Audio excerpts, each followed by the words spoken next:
Good afternoon, Grinders. Hey, I'm Jordan Cooper, and this is the NFL RotoGrinders LineupHQ tutorial / Q&A / show / extravaganza of features. I'll be joined by we've never done a show before, Tyler. We haven't. He does most of the golf shows, and he does LineupHQ builds every week for PGA. It's Tyler Tamboline, aka Tambo. What's going on, man? I'm excited to be on here with you and finally get a show in, and I'm really excited for NFL. I've been doing all the golf, like you said, and can't wait to get into it. And also in the chat right now, Nicole Valencia from the RotoGrinders dev team. We always add new features and test out new things on LineupHQ. Based on user feedback, and things over the years have been added based on a lot of complaints by me a lot of times where it's like, I would love to be able to do this easier, and then they add it to LineupHQ. So I'm very familiar. I use LineupHQ every day for MLB, for NBA, for PGA, for NFL. So me and Britt, I guess, we've done these shows before with Britt Devine. We both eat our own dog food. So, like, I've been using LineupHQ since it's come out, even before I joined the team here.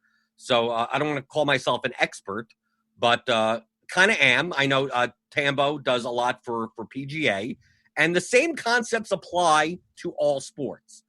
Like the optimizer, the lineup builder, such as LineupHQ or one of your choice, is not making decisions for you. You have to get outside of the mindset of, well, I'm just going to plug in projections and then it's going to tell me what lineups to play, because they may not be the best lineups for you to play in the contest that you're in. I focus very heavily on large field GPPs where correlation and leverage are very important.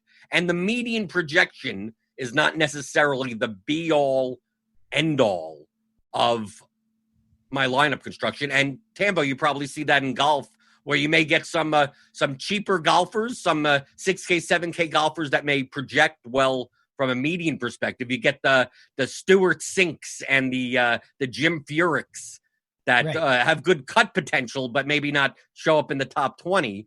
And if you don't make the decision on curtailing that based on the projections, you're going to get 30% of lineups with a guy that maybe has limited upside. Yeah, certainly. And you definitely have to keep that in mind. Everything, like you said, transitions across. I'm certainly familiar with the tool as far as using it for PGA, using it for all that. I've used it for NFL in the past, and I've really worked on it a lot more going into this season. It's going to be a focus of mine. Much like you, I'm playing all large field GPPs. That's my focus. I really don't do too much cash or any, high dollar single entry. Once in a while, I'll be into that stuff. But those lineups, and you can use this tool as well. Like you've got it up there on the side where you can sort of hand build yourself out a lineup. You can use this tool to run it on 000, which we're going to get into all of those settings and just see what the optimal looks like and then see how you want to go against that. But like you said, in relation to golf, it relates to here as well. You do need to be using the tool to build. It's not just about who's the right play this week or what's the right setting. It's building with the tool to get what you want to see as the outcome. And like you had said there, it's kind of the same in this. There's going to be a punt play in football that you can use, but is that really the way to get to what you actually want? Or is that just whatever the cheap play is that might get 3 to 4 targets, and it's not really going to be the overall upside that you're going to require for the tournament that you're in? Right. So understand how a lineup builder works. It is essentially, if you set everything at default, where you're not giving it any extra instructions, it's going to take the median projection. So these numbers that you see, this is the median. That doesn't mean that it predicts Dwayne Haskins is going to score 15.82 points, because obviously on DraftKings you can't score 0.82 points at all. It's going to show you, after running 500 simulations of the slate based on the core 4 projection model, that the median outcome. So if there was a distribution curve, like a bell curve of potential outcomes, his median result would be 15.82.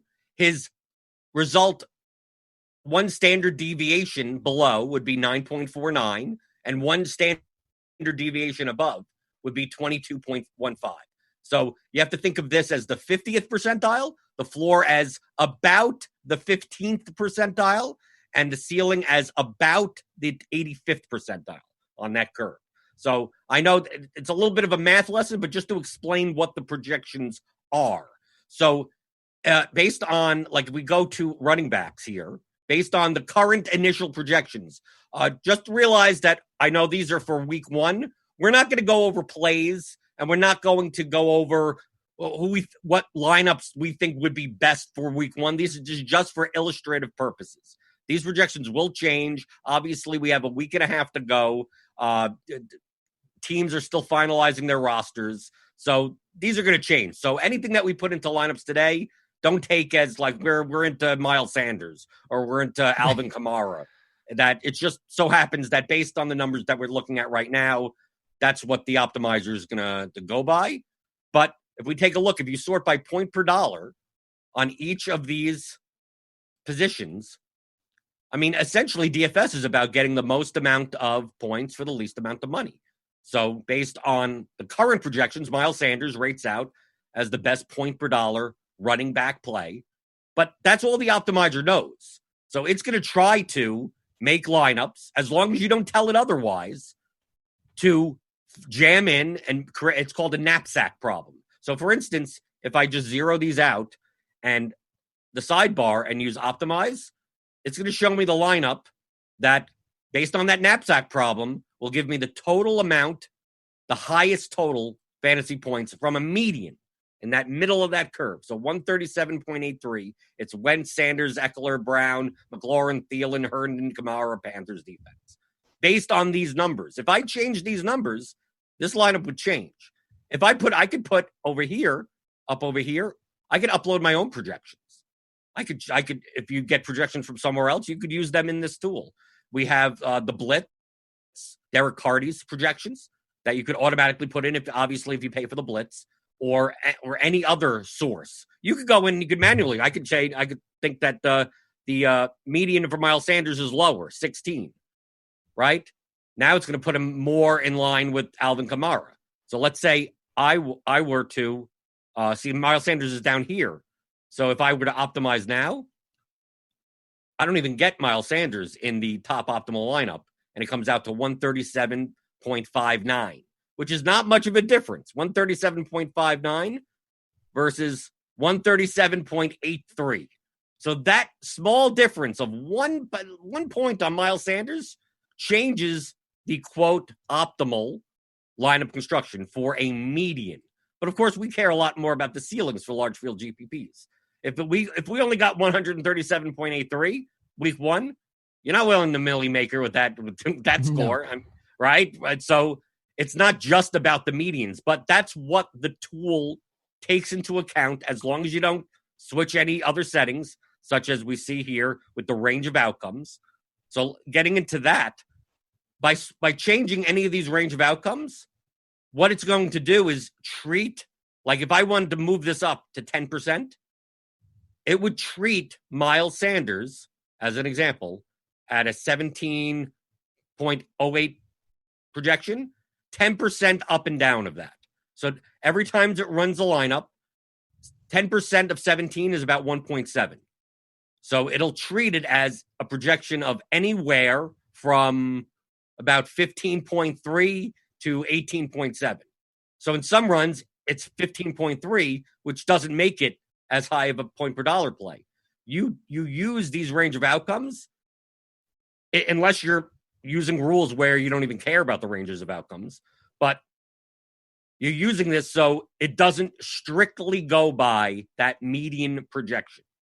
So over here, if you set it at 0, it's just going to, if there's a 3K wide receiver that projects extremely well, and I have my wide receiver range of outcomes at 0%, any place that a 3K wide receiver could go, it's going to plug him in. You're going to get Jalen Guyton, the receiver on the Chargers with Mike Williams out. Like, he's going to be jammed into a ton of your lineups. But if I set my range of outcomes up to like 20%, that means his projection, if it's 7, will go anywhere from like 5.5 to 9. And then on the times that it goes down to 5.5, you may not get as much of it. So if you want diversification in your lineups, these range of outcomes are global tools, and you could go position by position. You may want a higher range of outcomes for a more varying position. You may want 25% on a wide receiver. You may want defense. You may want 20% on a defense. Kicker, obviously, we don't have any kickers, but a quarterback probably don't need that high range of outcomes. Running back, maybe only 10%. Tight end, maybe higher because of touchdown equity. So maybe that's up to 25%. But these are global tools. If you're not going to use any of the other settings, in order to get more diverse lineups, this is what you can change in order to, I still want to go by the projections, but I still want to have some type of margin of error so I get parts of that distribution curve and not at the median. Because if you don't set these, it's just going to go by the median projections. And if anyone else is building with the same projection set, you may get very similar lineups, especially if one player is highly more projected, because we see right here with like Marquise Brown, 5.1K, 2.8 point per dollar. It's going to just start jamming these best point per dollar plays in, but you could give it other settings. Let's say it's jamming in a lot of Marquise Brown and you don't want to change the range of outcomes over here. Well, that's what all these individual player exposures allow you to do. So let's say you're getting 40% Marquise Brown. Now I only want 10%. So you put in the max 10%, and it'll try to go and only give you 10%.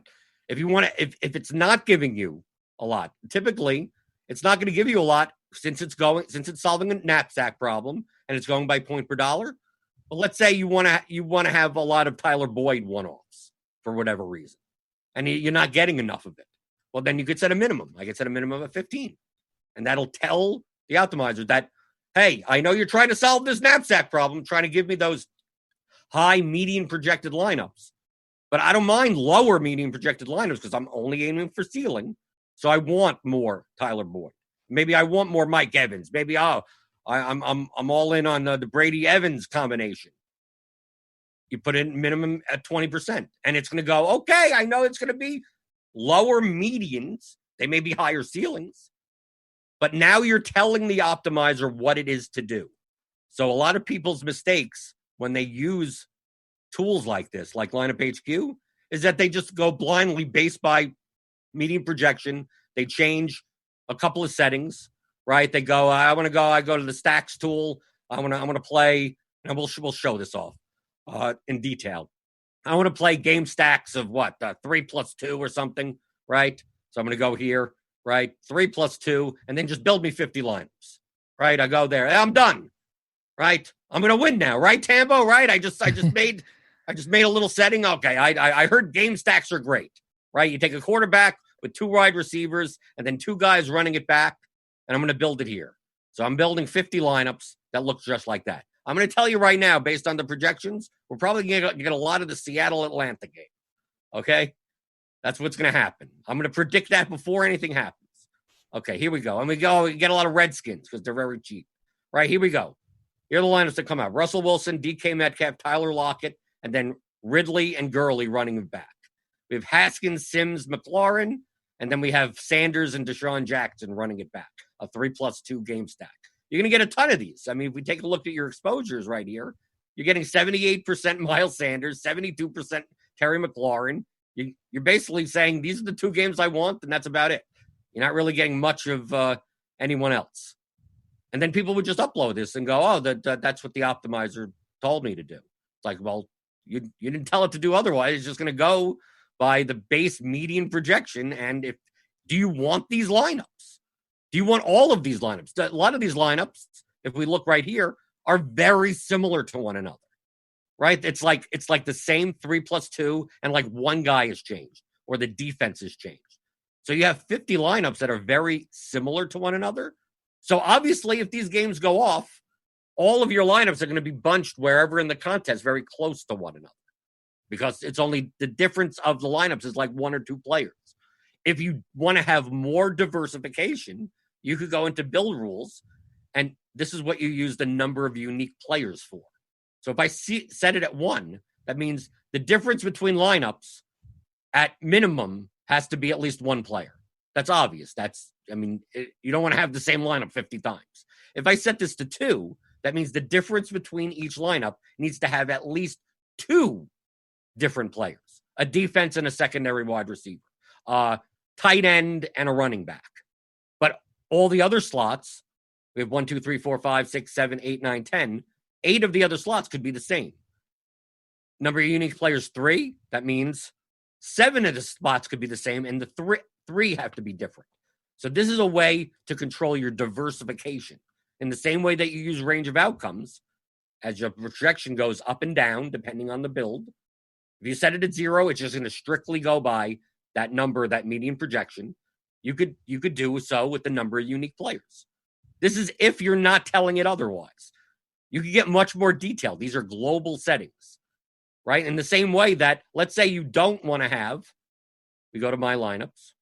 Let's say I don't want to have 78% of Miles Sanders. I could just cap him right here. I could do it so right here by saying maximum 50. I could do that. I could go individually through and go, I don't want that much Alvin Kamara. I only want 20% Alvin Kamara. But what you could also do globally is go to the max exposures for each position. I don't want to have more than 50% of any running back. So instead of going to each running back and setting 50, 50, 50, 50, 50, 50, takes a little bit of time, I go globally. If this is what I want to do, maybe I want as much Miles Sanders as I want. There. You don't screw with it. But let's say you don't want to have more than 50% of any running back. Let's say you don't want to have more than 20% of any defense. Defense is very varied. So if we take a look at my lineups here, you could sort in your lineups all positions. You could go over here and go to just position. So here, Chargers, Dolphins, Patriots, because these are the highest projected defenses from a median perspective.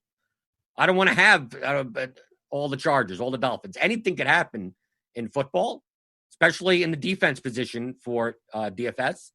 A random return for a touchdown could be by a team that lost, by 28 points, but they still put up a 18-point score on defense because they had 2 interceptions and 1 return for a touchdown. So maybe I don't want to be all in or highly exposed. So globally, I could do that by setting max exposures just globally in the build rules. Or I could just go individually. So a lot of times I start out with 100%.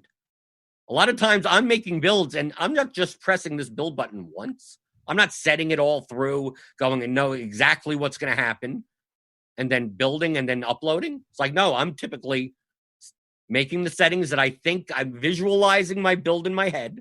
I'm going through, okay, do I have an expensive stack? I need cheap receivers. Do I have expensive running backs? Well, then I need cheap tight ends. Do I have cheap stacks? Then I need expensive wide receivers or expensive running backs. And composing my player pool so that I get the lineups that I want. And then running a build, just using the optimal median projections, just to see what based on the math, median-wise, it's going to start jamming in.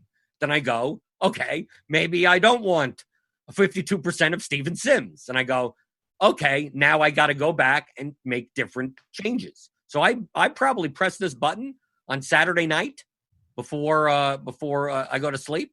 And I may tweak some of it in the morning for NFL. I may press this button 50 times. I may be pressing this button 100 times. I may actually be separating builds.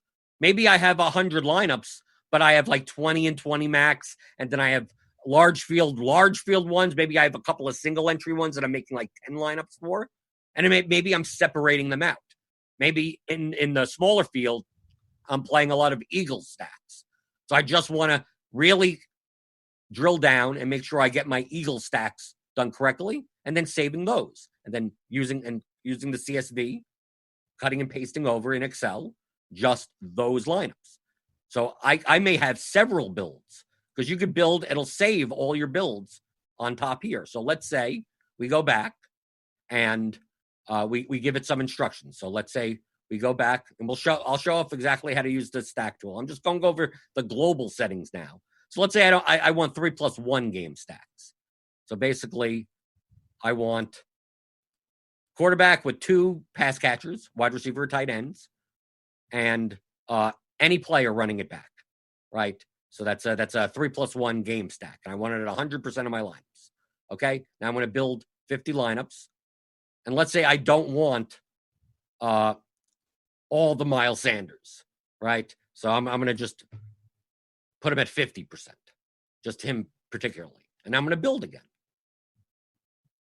Tambo, is this similar to a process that you go through when you build lineups?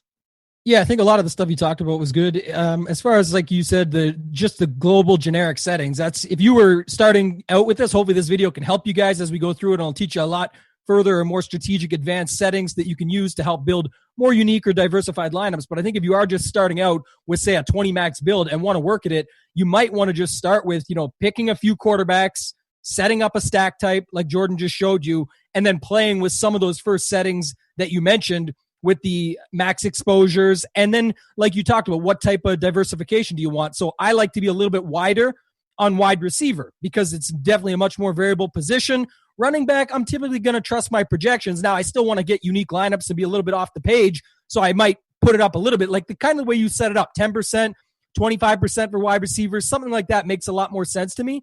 But then I also want to do what you said, and I'm clicking the button a lot of times as well to be able to actually see what you're going to have. And then I want to go look at the lineups, and I might build, 20 to 30. If I'm building 20 lineups for a 20 max, I might build 50 lineups and start going through them and saving the ones that I like, that I think make the most sense. And we're definitely going to show you with the further settings and the stack settings and secondary stacks, which are amazing, that we'll get into, on how you can use those to really benefit yourself and leverage in these contests that are super, large field contests like the Millie Maker. But if you were just starting off, I think some of the stuff you just showed off was a way to do it. And you certainly don't want to just run it dry on 0% everything, because like you said, not everyone that's using this tool that thinks at least I'm getting correlated lineups with the quarterbacks that I wanted and the games that I wanted, you're so similar to them. And you would absolutely want to use the unique per player, unique player per lineup setting, like you mentioned, 2 or 3 at least, because you want to get somebody different in there. I don't think you just want all those one-offs. Of course, it comes back to risk versus reward, but I would like to use that so that I've got something to be a little bit different while moving some of those other settings on the far left side around in the build rules. Okay, so now that we put in that we want 3+1 stacks, it's going to give you the best 3+1 stacks based on our projections currently. It's giving you basically a lot of Eagles, Redskins. So, like, if you did this, you just, I guess I'm all in on that game, right? Wentz, Jackson, Ertz with McLaurin running it back. Wentz, Jackson, Ertz with McLaurin running it back. Wentz, Jackson, Ertz with McLaurin running it back. Wentz, Jackson, Ertz, it's basically give you, if we look at the game stack summary, I mean, it's essentially 70% Philadelphia, Washington, 16% Seattle, Atlanta, 12% Atlanta to Seattle, and then Baltimore, Cleveland. So if you didn't do anything, you're just going to be all in on this game. And if that game doesn't work out, you're burning a lot of lineups. But that's based on the projections, because you didn't tell it otherwise. Based on the median projections, the best 3+1 stack from a point per dollar perspective, not necessarily a ceiling perspective, is the Philadelphia, Washington game. But you need to tell the tool that you don't want so much of that. Maybe you don't want it at all, right? So just like Tambo said about like saving lineups, you could do that on this screen also. So there's a section, we see the builds here. So this is my second build. If you see right here, I only got 28% of Miles Sanders. I capped him at 50, and it's now giving me a lot of the quarterback, because I don't have it in my stack rules that a quarterback could be paired with a running back as part of the stack. So since it's giving me all the pass catchers for the Eagles, it's not giving me as much Miles Sanders. But I could go back to the first build by here. You could save all your builds will be up here. You could delete them. You could save all the lineups, but you could also save individual lineups. There's this save lineup section here that, let's say I'm going through, I could do it. I could build it away. Let's say you're building 20 lineups. You're not building 150. Maybe untenable to hand select 150 lineups, but let's say you're doing a 20 max build, and you're going to go through team by team and give me 20 lineups of each team, and I'll select 1 or 2 of them.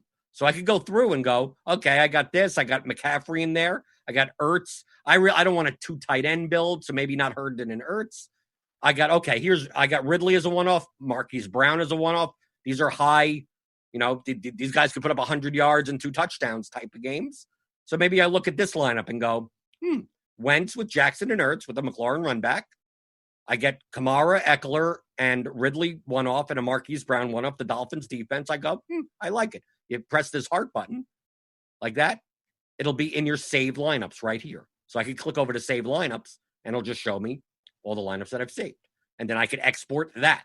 So I could go through, for instance, let's say I like this lineup, and let's say here's a Matt Ryan lineup and a Russell Wilson lineup like that. I have 4 saved lineups. I may not use this. I may not export this build, but I like those 4 lineups. I'm going to make 20.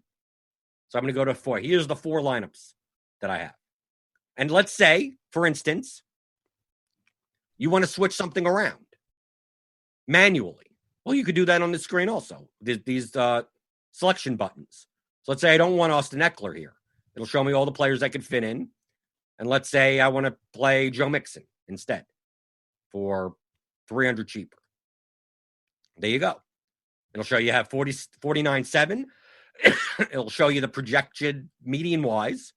And then say I could upgrade. Now I could upgrade the defense from the Dolphins to the Jaguars. And now I have a 50K lineup. So I could manually change things on the lineup screen as well. I could filter by players. Because let's say in this section, like in the build, we built 50 lineups, and you look down and you go, oh, I don't have Devontae Adams, or for instance, I only have 2 lineups out of here. Instead of just like trying to scroll and see, oh, where's Devontae Adams? I could just type his name in. I could just go Adams, and it'll show me my 2 lineups containing Adams. I could also go to him in this section and click on the exposure. And that also does the same thing. It'll put his name right in that slot. And I'll go, okay, let me take a look at these Devontae Adams lineups. I'm like, do I want Eckler and Guyton in the same lineup without the quarterback? Maybe not.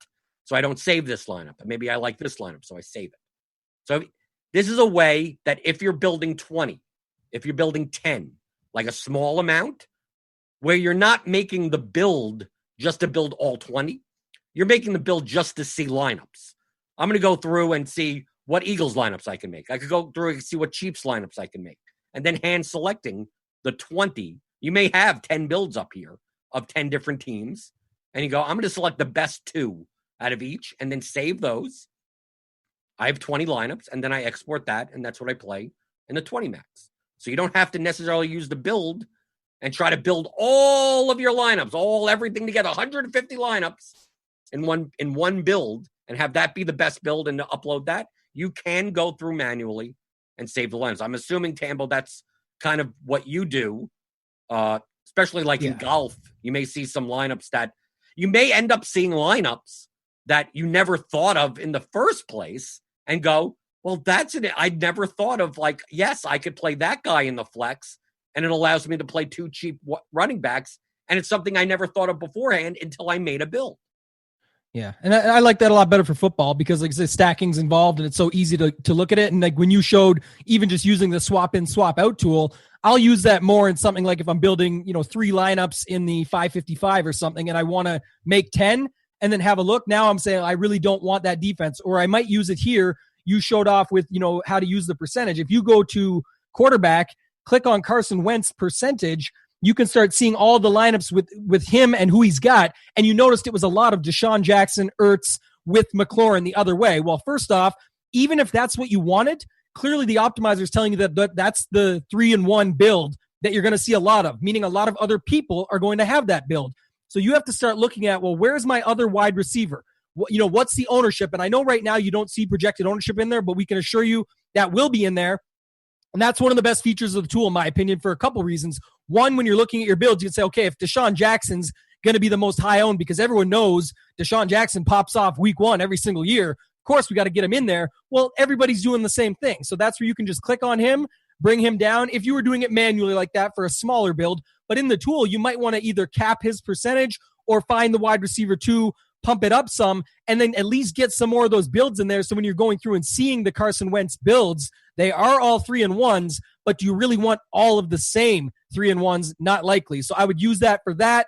And then also the min-max tool, back when you were on my lineups, like you showed using it with a guy like Devontae Adams, when you clicked on him, if you noticed you hated those Devontae Adams lineups that you just pulled up, you could say, well, I want to see a lot more of those. So let me pump this guy up to 15 just so I can see what I'm getting. Now when I run my builds and look at those and I click on his percentage, it only takes 30 seconds to really do all of that, 30 to 40 seconds. And now you're seeing much more of the Devontae Adams lineups, and you might see 2 or 3 you like now versus just the one that you were settling on. And that gives you a better idea going into your pool and going into the builds that you're actually going to save.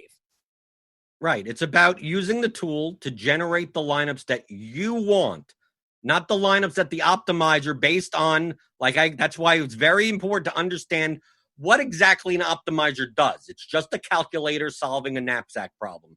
All the other instructions you're giving it is to get away from that, because if you're playing double ups, sure, you care about the median projection more so than anything else. But if you're trying to win GPPs, you care about the ceiling more. You're going to give up median in order to gain correlation, gain leverage, right? The lower owned guy that's 2% owned is 2% owned for a reason. He has a lower median. It's less likely that he's going to succeed, but he's going to succeed more than 2% of the time. But the optimizer doesn't know that. The optimizer just knows that JJ Arcega-Whiteside has a projection of under a point.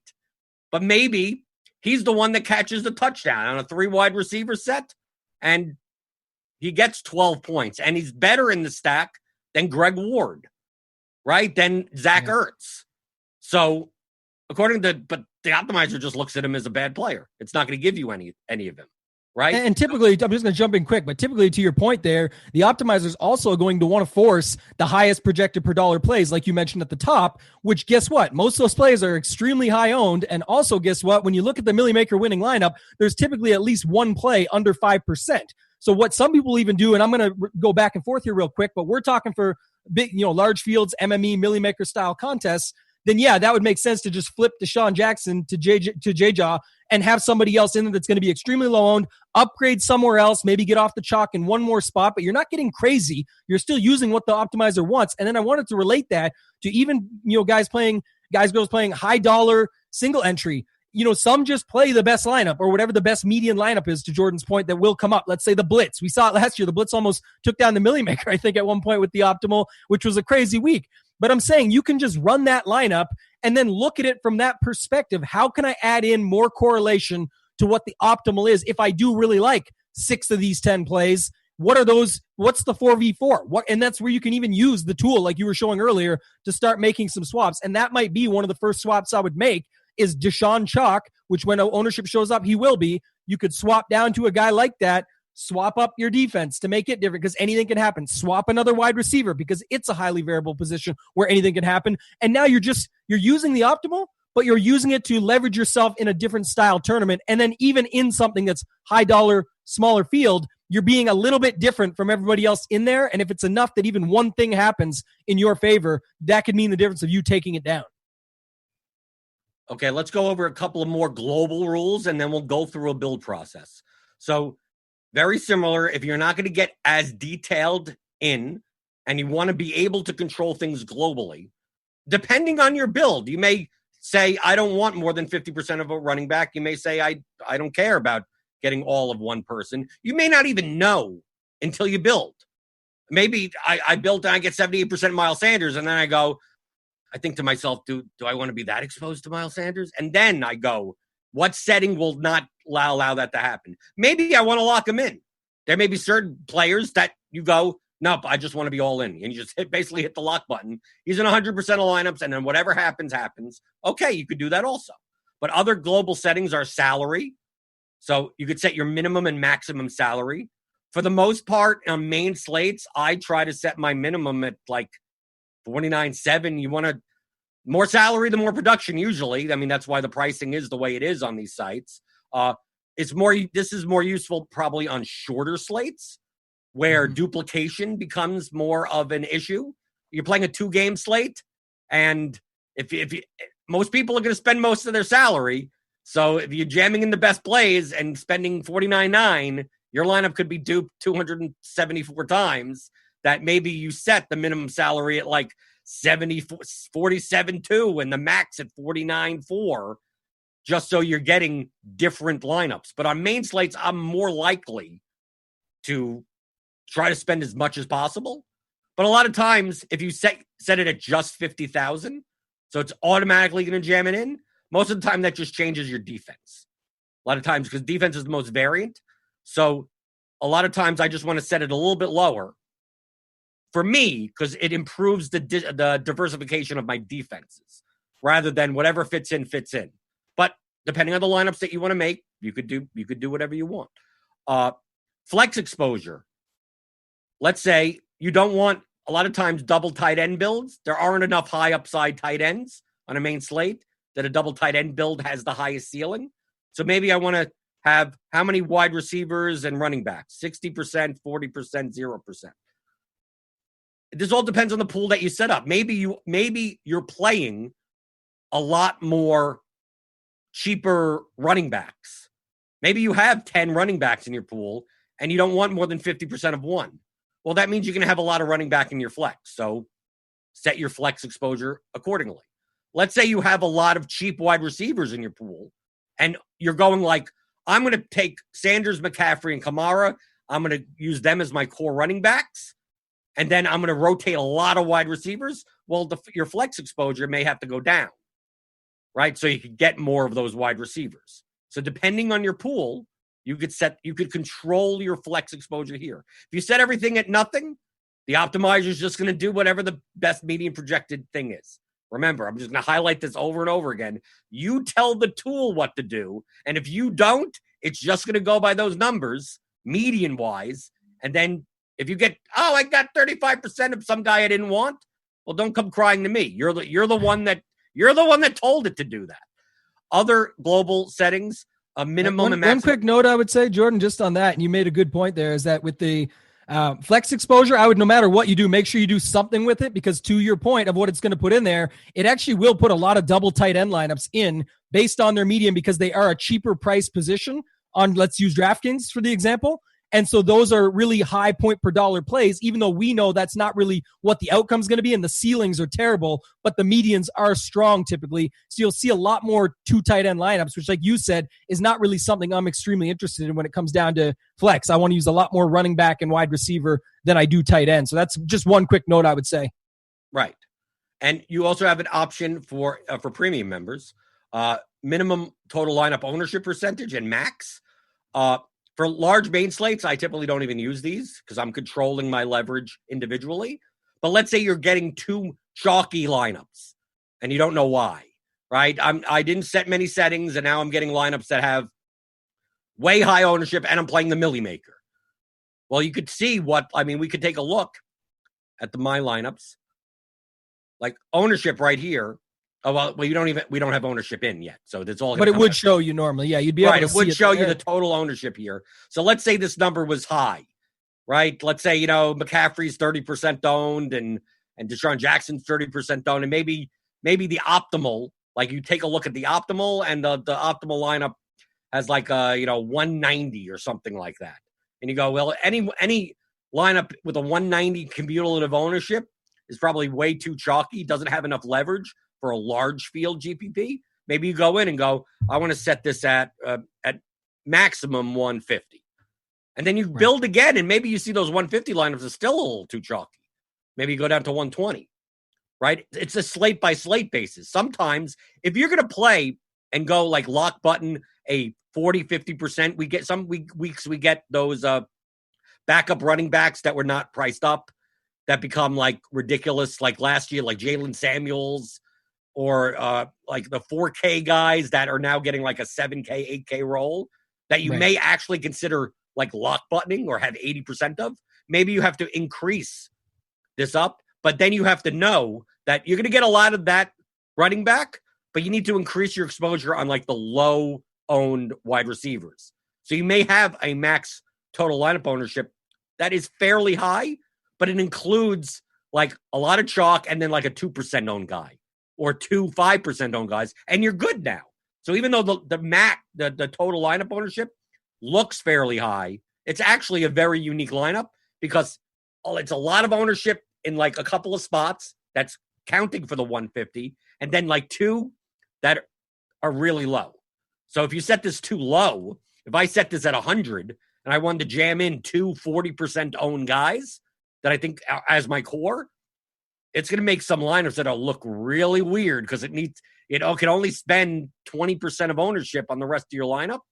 So, yeah, they'll be extremely unique, but they may not be good lineups. So, a lot of times I use these for smaller slates in the same way that I use the salary, where if you're playing a 2-game, the Monday-Thursday slate, and you have a lineup that's 280% owned, like you ain't winning a large field contest with that. So it's easier to just use it globally. But on a main slate, most of the times you're getting enough unique lineups on an 11-game, 12-game, 14-game slate that it's not as prevalent to use. Would you agree with that? Yeah, and just what you said, if you are going to use these global settings, the max total lineup ownership, as well as the flex exposure, it comes down to knowing your pool. Like you had mentioned with running back and wide receiver and flex, if you've got a bunch more running backs in your pool, in your player pool, then that should be a little bit higher because that's how you're going to get more exposure to them. If you have two guys that are 40% owned that you want to be extremely high on, then you can't set your max total lineup ownership at 100 because, like you said, you're going to get 80% of it's already locked up into those two guys. So you have to know your pool first before you're going into these settings to just pick the magic number. There is no magic number. The other thing, the last thing I would add on the max total lineup ownership, I'm with you. I'll be doing a lot of showdown shows this year where I'm going to talk about with, how much salary you use, the ownership, how do you get yourself different and diversified in those tournaments. But when it comes down to this too, another thing I'll look at is what's the median with no real correlation. Obviously there'll be some natural correlation there, but what's the main quote unquote optimal lineup look like for ownership when that loads in my lineups? And then can I build lineups that are scoring almost the same projected points with 30% less? Because now you're 0.5 off in the total projected points, but you've got all these settings we're going to show you to get a much more correlated lineup, and you've got lower ownership. That's the winning combo. That's where you want to put it all together, and you're not using the same lineup or the similar lineup that everybody else is using. Okay, let's go through. Now that I showed the global settings, there's a couple of more, like making sure that the flex player has the latest start time, which you should be doing, because if you need to late swap, you'd rather have the option to take any position rather than be stuck at wide receiver. Running exposure percentages, that gives you a little bit more. The ordering of your lineups are more diversified. If you're looking to get 50% Miles Sanders, the first lineup builds, it now has 100% Miles Sanders. So the next lineup is not going to have any Miles Sanders because it wants to continually get to the exposure that you want. So if you check this off, you may get, if you're building 150 lineups, you may get Miles Sanders in your first 75 lineups and then nothing the rest. So if you're the type of person that, like, I'm going to take 150 and like kind of spread them in a bunch of different GPPs, it's much better to use the running exposure percentage so that you have diversification in just the order of your lineups. But a lot of times I'm sorting in Excel and I'm kind of going, stack by stack. In NFL, a lot of times I will, in Excel, sort by quarterback and then start saying, okay, I have 20 milli maker lineups. I have 20 max lineups. I have 50 in the slant. And I don't want to have my 20 milli lineups be like 15 of one stack. I'm like, Oh no, I want to make sure I get, if I'm playing 8 stacks, to get at least one of each stack in at least one milli maker lineup. So I'll, in Excel, sort by quarterback and then cut and paste the lineups from the lineup build. The last thing, which is going to be important for the next section, is pairing rules. Limit one running back, wide receiver, tight end from the same team unless part of a team game stack. This, most of the time, if you're not stacking the game, you want to avoid taking 2 guys from the same team, like you don't want to take 2 wide receivers. You don't want to take Kelsey and Tyreek Hill and not have Mahomes in the lineup, because if they both go off at their prices, Mahomes probably has a 40-point game. So you'd rather have 2 wide receivers in your lineup only if the quarterback is in. Or you don't want to have a running back and a wide receiver from the same team in a lineup without the court with that's not part of a stack. Even though they may project well, maybe Deshaun Jackson and Miles Sanders project well. And if you don't check this box, you're going to get a lot of both of them in lineups that are not correlated with the stat. Like you're playing some other game stacked. And the likelihood of 2 teammates going off, you want to get the guy that gets 30 points while the other guy gets 4. So this will limit, unless you say it in the stack tool, that will limit lineups that only as part of the stack tool, you'll get more than one running back, wide receiver, tight end from the same team.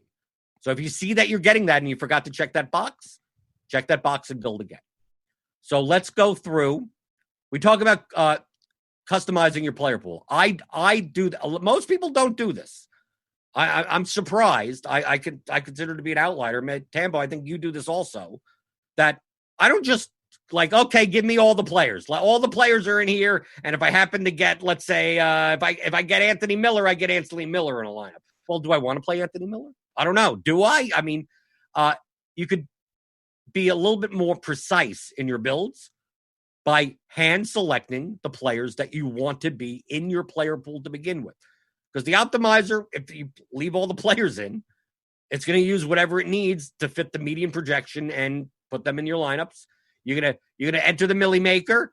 You're gonna come in at 109th place and go, well, if it didn't give me Anthony Miller, and if I just had some other 5K receiver in there that I liked more, I could have won the thing. It's like I didn't even want Anthony Miller.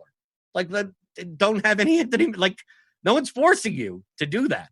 So I start my builds by excluding everyone. By going to the player options and just exclude everyone. There's also this box called Hide Unprojected. We leave all the unprojected players, the players like the sixth wide receiver on the team, guys that are barely projected to be on the field. But you have the option, instead of adding them into your player pool, of seeing them. And if you want to give them a projection, you can. So it's not the type of thing of like inactives come out, 90 minutes before the slate, and the fifth wide receiver happens to be active. And for some odd reason, 3K, you're like, well, I want to have him in one or two of my team stacks. Well, it at least gives you the option. If you give him a 0 projection, he's not going to show up anywhere. So if you want to just give him a 2-point projection just so you can use him in stacks, we give you the option to do that. So I exclude everyone. We see these two buckets, all and excluded. So I moved everyone from all into excluded. So if I click on excluded, I go here. If I click on any of these positions, I go to the pool of those positions. I can also click on the games. So up here, it'll show you the times. It'll show you the totals. I mean, we usually have the totals here, but you could turn that all. You could turn that off. You could just look at the Packers. You could just look at whatever you want, just positions. So I typically start, since stacking is very passing oriented, I start with the wide receivers, and I just go game by game. I go, what games do I want? What stacks do I want? Because once I start taking 2 wide receivers, then I know I'm going to take the quarterback. So going team by team, we're going to just do this as an example. Remember, this is not who to play week 1 or anything. So just as an example, I'm going to go to the Seattle-Atlanta game. And I'm going to Seattle. I go, okay, who do I want in my Russell Wilson stacks for Seattle? I'm like, okay, Metcalf, Lockett, and Dorsett. Maybe I don't get a lot of Dorsett, but I want Metcalf and Lockett particularly. So I'm going to take all 3 of them. Then I'm going to go to the quarterback, and I go, okay, then I'm going to take Russell Wilson. If I'm building game stacks now, I'm going to probably want part of the other side of the game. So now I'm going to go to Atlanta, and I'm going to go to the running backs for Atlanta. Controversial. I'm going to take Todd Gurley, right, to be part of a 3+1 stack. You take Wilson, Lockett, Metcalf, and you run it back with Gurley as the running back. You can also run it back with the wide receivers. Maybe Ridley, Jones, and Gage. Take that. And I go to the tight ends. Hayden Hurst is on Atlanta. Who else is on Seattle? Seattle, they got Greg Olsen. Maybe he's in the passing attack. So I'm going to take him. Doesn't mean I'm going to be using Greg Olsen in a ton of my lineups, but at least he's in my player pool. Maybe he shows up in one Seattle stack, but I'm at least giving myself the option to have him included. If I just say right now, if I just left it at Metcalf, Lockett, and no one else, all of my Seattle slacks would be Wilson, Metcalf, Lockett. So if Greg Olsen catches a touchdown, I can't possibly have him in my lineups. I didn't include him in my player pool. So let's say I go to Atlanta and I do the same thing. So on Seattle, I'm going to take Chris Carson. And on Atlanta, I'm going to take Matt Ryan. So basically, I have Atlanta stacks and Seattle stacks, and they could work in combination. If I want to play a 3+2 game stack, I got all the pieces that go together in multiple ways. So, Tambo, why don't you pick another game that we could kind of stack up? Well, we looked at the Philly-Washington one, and it's been popular. So I think if we use that, maybe we can play off of that on how we could be a little bit different and show them that, because I think it's going to pop up a lot as well. I kind of do similar to what you're doing, in reverse. Like, I'm going to make a stand on who I'm going with at the quarterback position, and it does correlate and tie into exactly what you're doing. But then that's key to what you said, is to be able to go in and actually pick and choose who and what. And we didn't talk about groups yet. We'll get there. But like, let's say with the Olsen and Disley situation, while I'm doing this exercise, I may still put Disley in the pool, but then I would go to group right away and create a group of Olsen Disley at most one, so that when I use the stacks tool later, no matter what works out, it's still only going to give me at least one of those. The last thing I want is an Olsen Disley. First off, I don't even want a 2 tight end lineup rarely, but then I would also definitely would not want that combination, and does work in different areas as well. If you were taking 2 low-priced wide receivers from a team, you might not want both of them, but you would want one of them and not to be in the same group together. But try out Philly-Washington. We can mess around with that one and show we could be a little bit different, because it looks like that's the chalk just from what the original optimal projections are showing. Right. But I'm glad that you mentioned it. I was going to get to the player groups. Yeah, I got a little advanced. So let's say we do you take Olsen and Disley, so they both could be in your Seattle stacks, but you don't want them both together. So now you could go into this player group setting, and you could create a new group. Create a group. You put the players that you want in your group, so Disley and Olsen. Minimum 0, maximum 1. Use at most 1 player. Okay? So that's what it'll do. So you'll never get, even though you're stacking Seattle, you're now telling the optimizer, even if the median projection looks better, I don't want both of them in the same lineup. Let's say now that I put in Gurley and Carson, let's say I don't want both running backs in the same game. There are some times where I wouldn't mind it, but I think maybe for Gurley and Carson, because Gurley and Carson could show up in lineups that don't have these stacks in it as just the 2 running backs in, a Philadelphia stack. But let's say I don't want to do that. I don't want Gurley and Carson in the same lineup. So now I'm going to make that group. Let's say in my Seattle stacks, I want to make sure, because we also put in Dorsett, right? In Seattle? Right. Okay. So does it seem likely that Wilson, Dorsett, Disley, does that sound appealing to you? No, because you're taking like the 4th and 5th options, and you're not taking any Metcalf or Lockett. So maybe I put Metcalf and Lockett in a group, and I set a conditional setting to Russell Wilson, which is my stack. So if Russell Wilson is in the lineup, I want to use at least one of these 2 players, right? It could be Metcalf, Lockett together, but at least it's one of them. So you're going to get stacks that have Wilson as the quarterback with Metcalf, Lockett, or it could be Metcalf, Disley, or Metcalf, Dorsett, or Metcalf, Olsen, or Lockett, Olsen, or any of those combinations. But at least one of the 2 primary receivers from Seattle is going to be in that lineup. Maybe I set up another group doing the same thing for the Falcons.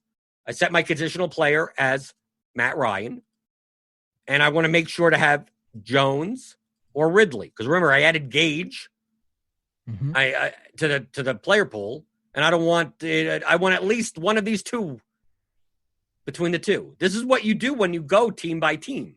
So it's not something where I'm adding all the players and then I'm going back, but as I go team by team, I'm going, let me visualize the lineup. Do I see a stack that shouldn't have at least one of these 2 players? Well, let me set up the group. So you said to go to we have a tight end on. Okay, we got a tight end there. Let's go to the Philadelphia Washington game. Should be popular. So we got Deshaun Jackson, Ward, and we talked about J-Jaw, right? He has a horrible projection. We'll deal with that when we build, because we're probably not going to see a lot of them, but we're going to put them both in. And then we're going to put Ertz. Okay, their two primary targets are what? Jackson and Ertz? Yeah. So we probably don't want to have lineups that are Wentz, Ward, J-Jaw, right? Right. Okay, so we go to player group. Well, not typically. I mean, if you do, go ahead. We're just showing you how to do it. But yeah, you nailed it again. That's sort of the spot. You probably wouldn't want to go with that. This is a interesting team because you got Ertz and Dallas Goedert, who are both pretty popular, and you could make an argument for either side. But obviously, Ertz is the primary, and Jackson would be the wide receiver primary. So that's why you're building this group. Right. So this group is a conditional player on. Well, I have to add Wentz to my pool. Go add Wentz to my pool, and then I go back to the player groups and just make sure that when my stacks get built, I have at least one of the two in there. And maybe I don't play Goddard at all. Mm-hmm. I mean, I can add him in. Let's see.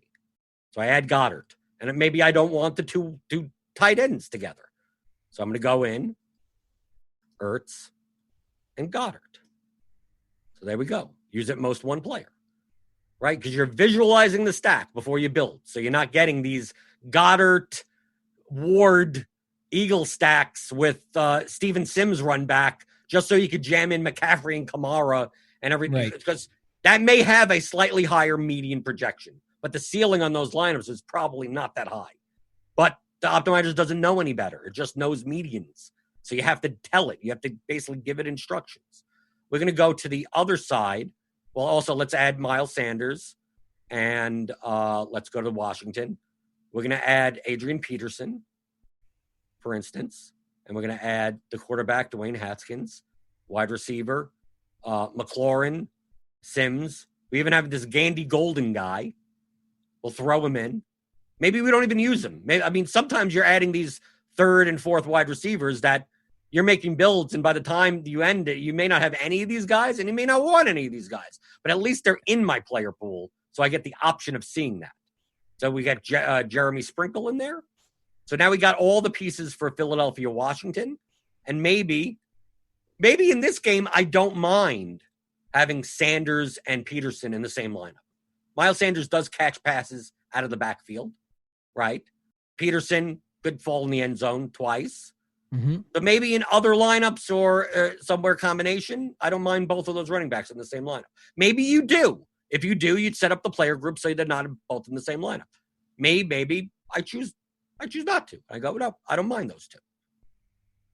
Right. This is the exercise, though. Like you said, you're going through game by game or team by team, whatever you're deciding to do, and thinking about the rules that make sense. At least that's what I'm doing, so that it can, in the end, I'm going to get the builds. Now, the stacks feature that we'll get to is going to break it down even further, a little bit more advanced, makes it a lot easier and faster. But I think there's still some important rules if you're not going to spend time, hand looking, I call it, at every single lineup and going through and saving one by one by one by one. This is the way to set it up so you can already set up some generic rules. So when you go into the next step, it makes things look a lot better. Okay, let's do one last game. Let's do Chargers-Bengals. So we got Guyton, Allen, tight end, Hunter Henry, running back, Austin Eckler, quarterback, Tyrod Taylor. Then on Cincinnati, let's get to Cincinnati. We got Joe Burrow, running back Joe Mixon, wide receiver A.J. Green, Tyler Boyd. Let's throw in Tate and Ross also. Right. So we have 4 of those guys. They've got some receivers there in Cincinnati.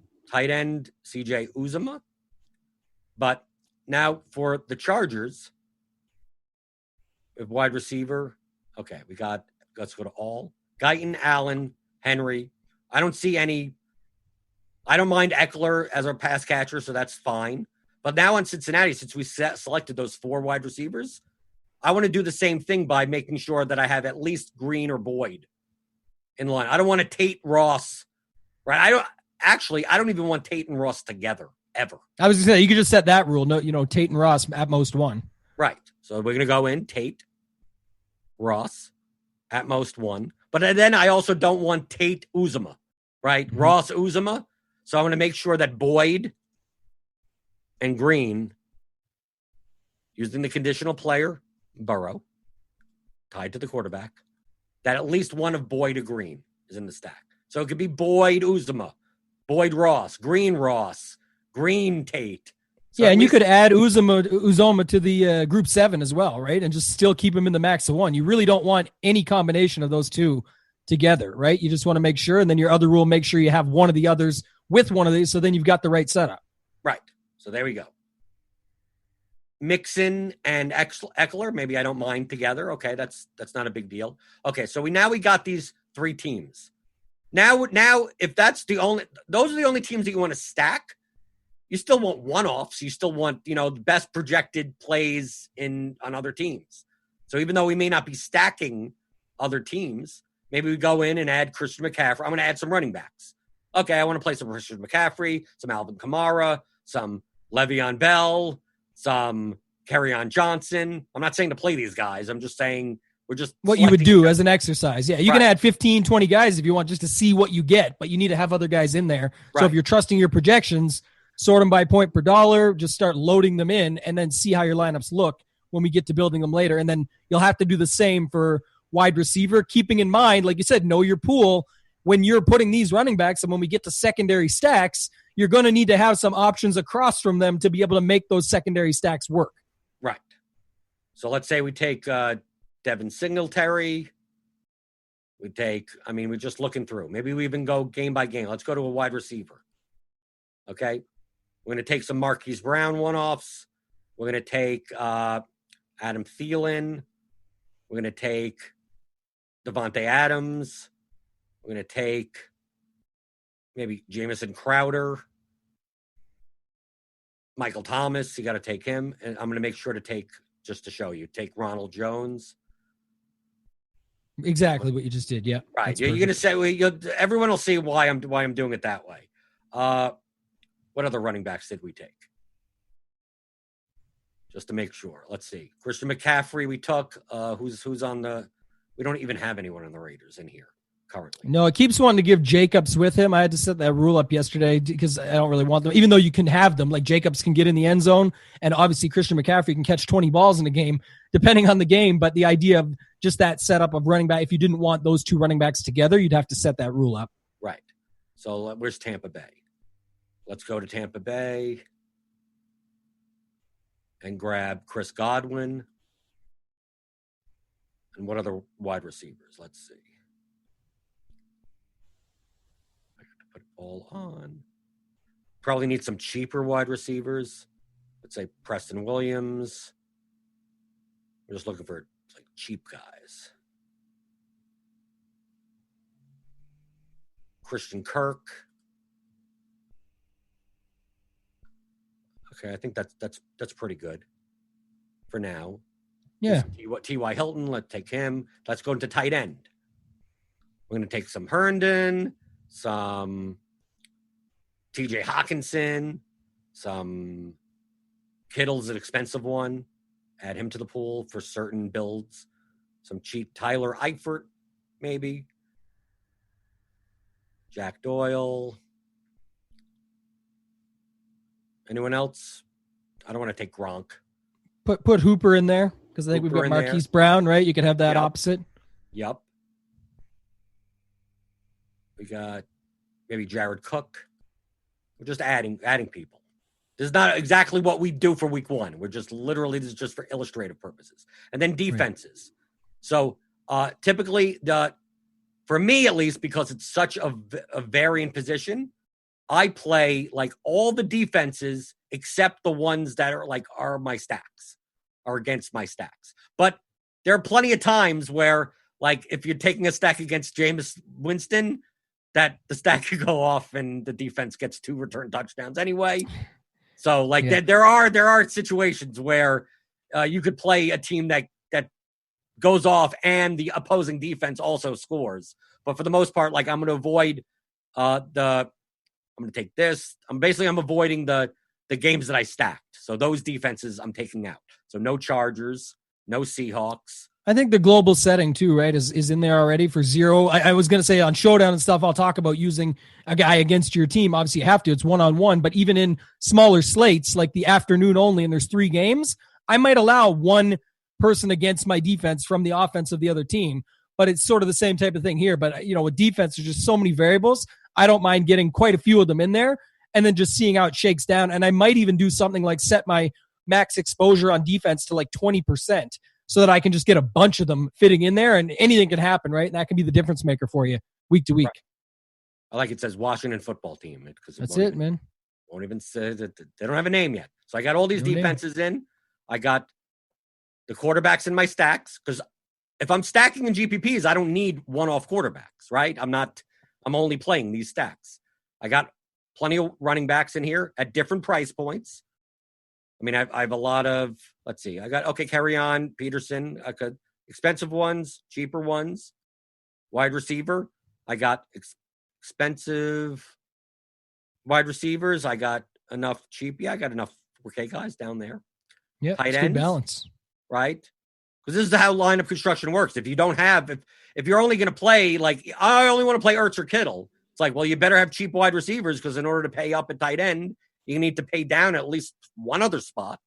So you got to make sure that your pool has at least players that fit in salary-wise, or LineupHQ is going to kind of burp out a red error message saying, I can only make 7 lineups.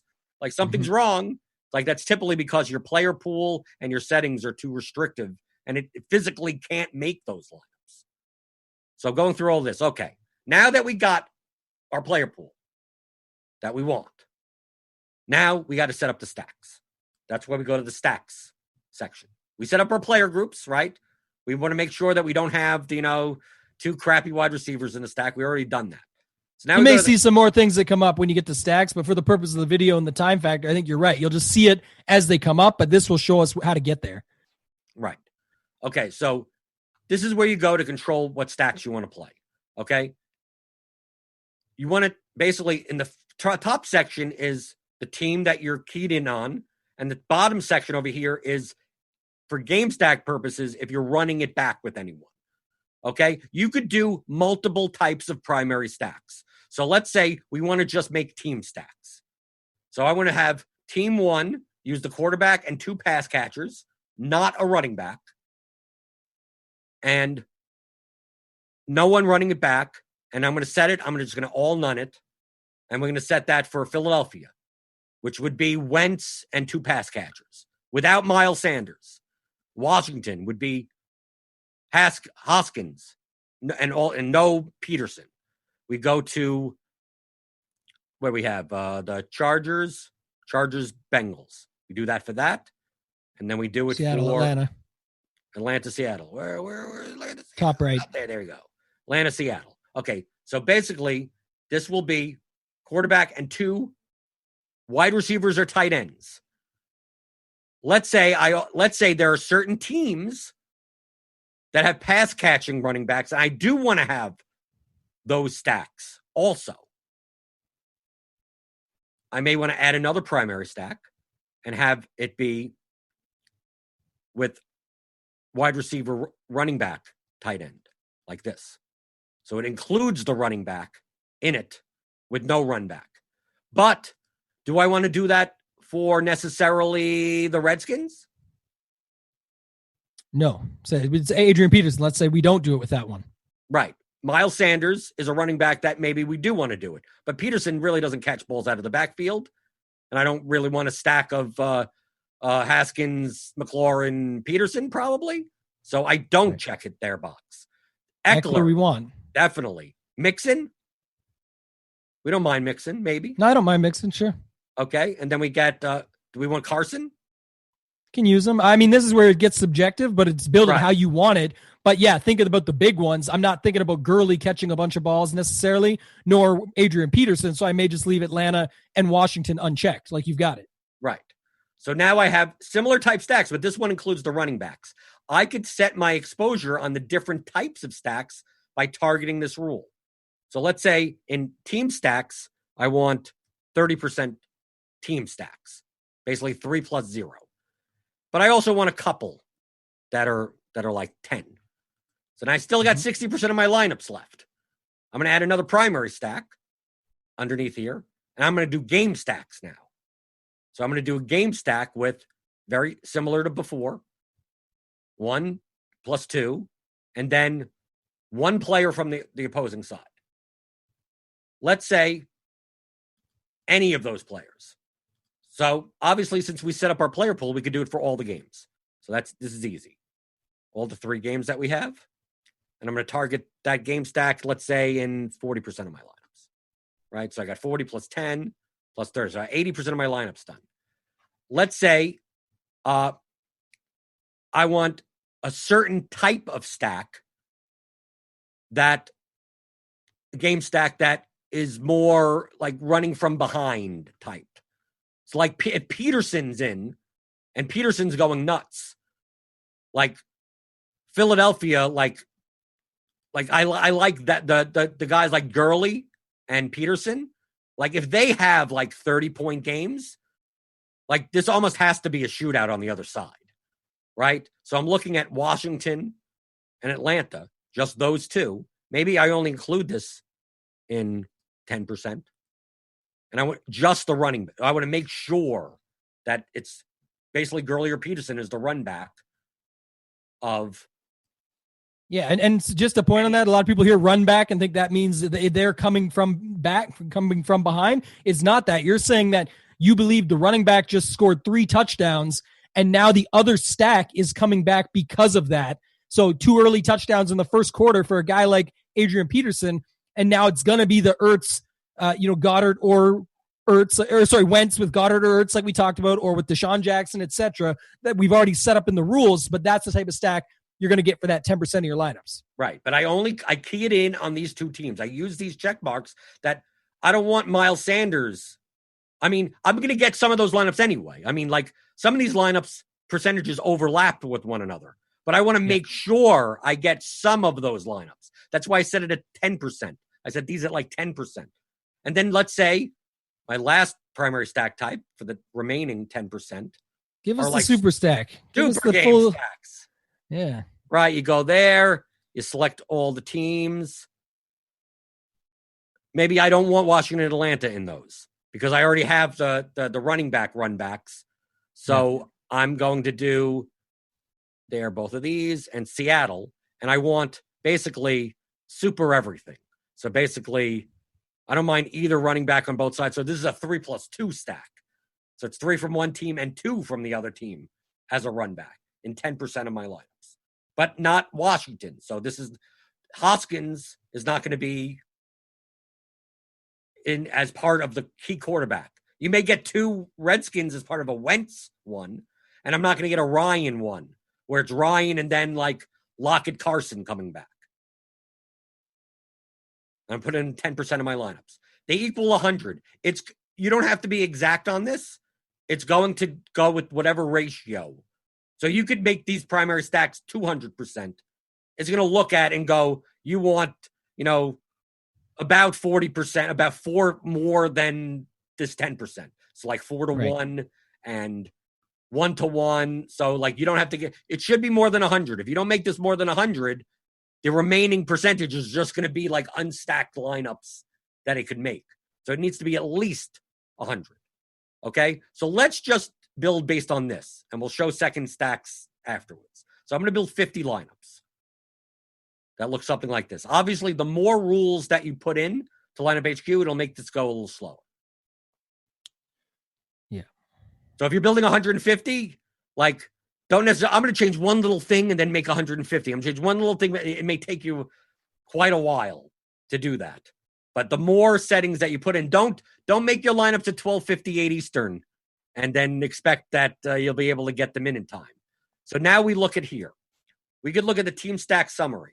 We got 27 Eagle stacks, Seattle stacks, Washington, Atlanta. What happened to Chargers and Bengals? I'm saying this facetiously, Tambo. Right.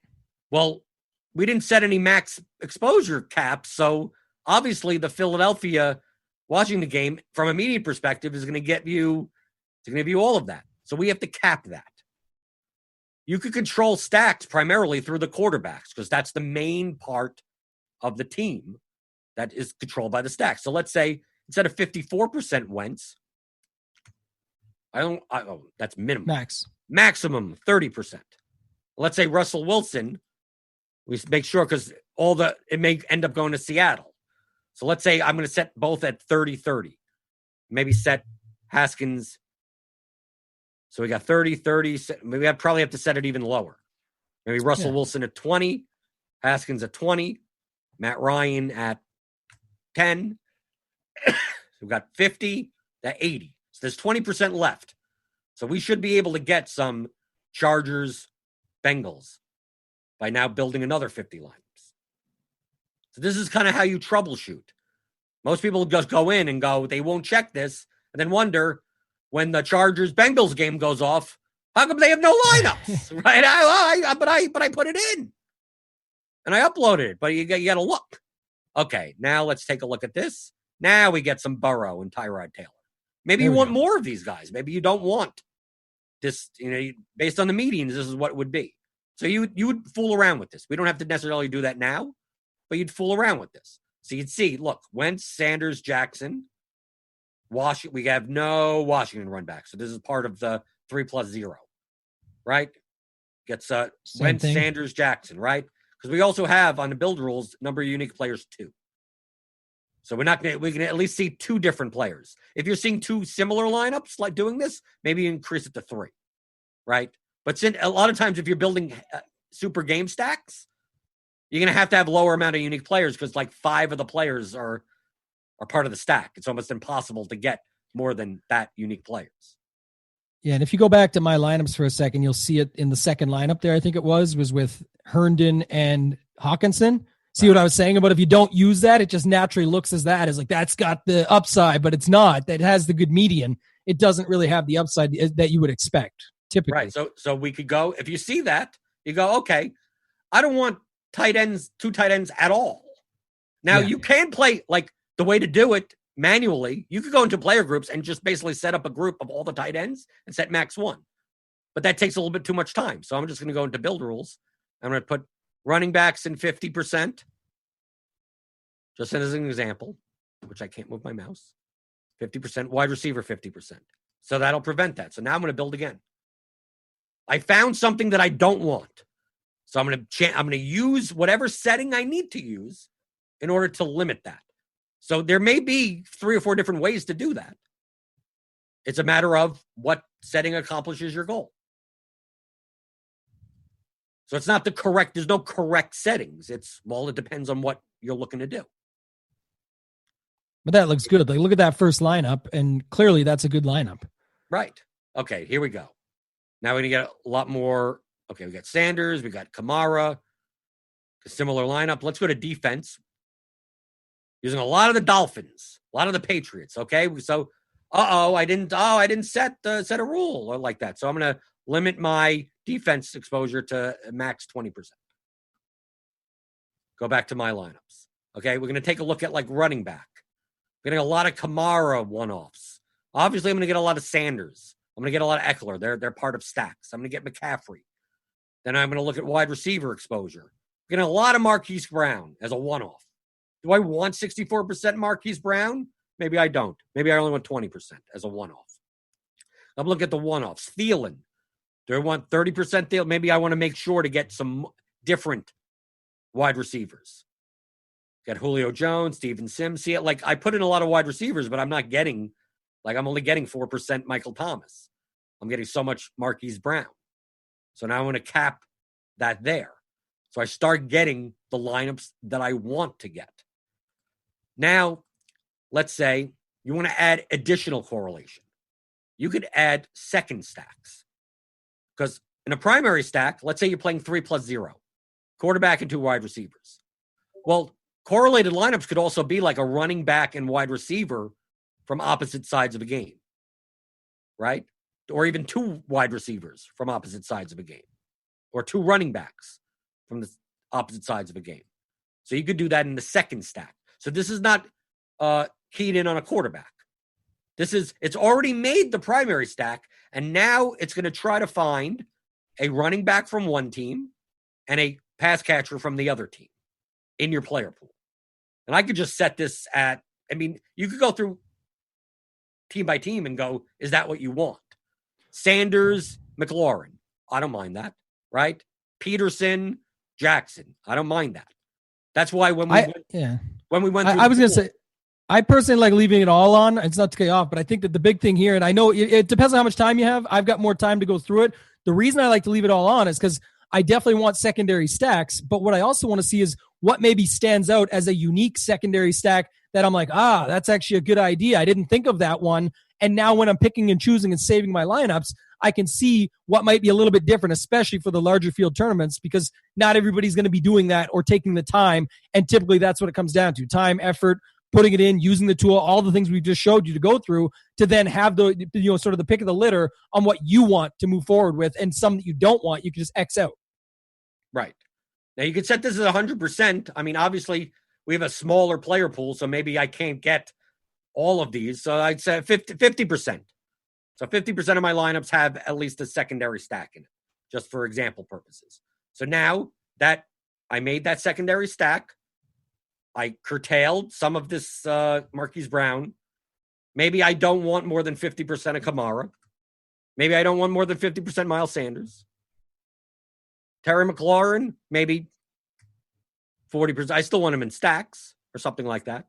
Now I know. Now, when you start doing this, understand that because we set the range of outcomes at just optimal, that the better projected players will, if I curtail Kamara and Sanders, I'm cutting down Sanders by 10% and cutting down Kamara by 16%. Austin Eckler is going to start popping now. So maybe I make sure he doesn't pop off for more than 50. So you could look down. McCaffrey's going to start coming up. Like, understand what the optimizer is going to do. So you don't have to just make one adjustment and then rebuild. One adjustment and then rebuild. Right? So I'm just like, okay, I don't want more than 50% Kamara. I don't want more than 20% Thielen. Right? Because maybe I want Michael Thomas. And at least try to jam him in at least 10% of my lineups. And then I'm going to go, and I still want the secondary stack to go. So now I'm going to build 50 more lineups. Obviously, the more settings you put in, the slower it goes. But it's still reasonably fast.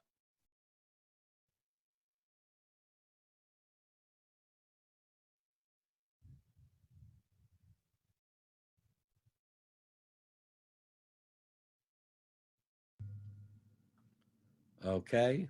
There we go. Okay. Obviously, Christian McCaffrey comes up because we curtailed some running back ownership. Chris Herndon as a one-off comes up because he's the best point per dollar tight end. So now we're going to start seeing lineups. We go to game stack summary, right? You could see what you've used. Philadelphia, Washington. Like, here's the game stacks. Philadelphia, 3-2s. Philadelphia, Washington, Cincinnati, Chargers. The team stack summary. 6 teams using 3-player team stacks. So you don't have to go player by player. And you can just go, okay, I still got Philadelphia. I still got Seattle. We look at player exposures. Let's go to, like, I go down to the bottom. And I see, like, let's take a look at this Auden Tate lineup and go, okay, Burrow, Green, Tate. I don't mind, right? Chargers, no run back. I get Thielen. I get Jones. I get Ronald Jones. No, there's no secondary correlation in this one. Let's go to, what's a good secondary correlation that we have? Did we use Marquise Brown? And Cleveland. Who did we use on Cleveland? I don't know if we selected any Cleveland running backs, but we have it set up for a running back across. So I think it's going to be Kamara should have some, right? With Godwin or Jones. Let's take a look. This is what we're looking for. Do we have any Godwin? Nope, we don't have any Godwin. So let's get some Godwin in there. So I'm going to go back to the player pool. For example purposes, let's just get some Godwin in there. Where did Godwin go? Godwin, I'm going to jam in 20% just for illustrative purposes. Because you could do these one by one. For a lot of people, this is easier if instead of doing like all the stacks and the secondary all and trying to make 150 lineup build, that you just let me suck a primary stack, let me suck a second stack, let me build 50 lineups, and then let me go through and hand select 10 of them. Or you go through and you go, I want to make all the 3+2 super game stacks and a separate build so I can control that better. So not all my super game stacks have Jalen Guyton in the flex position, right? You could do that. So let's take a look at Godwin now. Godwin. Okay, Godwin I should have Godwin with Kamara. Yeah. Godwin Kamara. There's one. Godwin, Kamara. Godwin, not Kamara. Because he could also be a one-off. Godwin, no Kamara. Godwin, Kamara. We set it up to 50%, and then on top of that, there is going to be other correlations that we didn't scroll through and see them all just to look at all the one-offs. But for the most part, like you said, you had a couple up there that he was in with the two of them together. Right.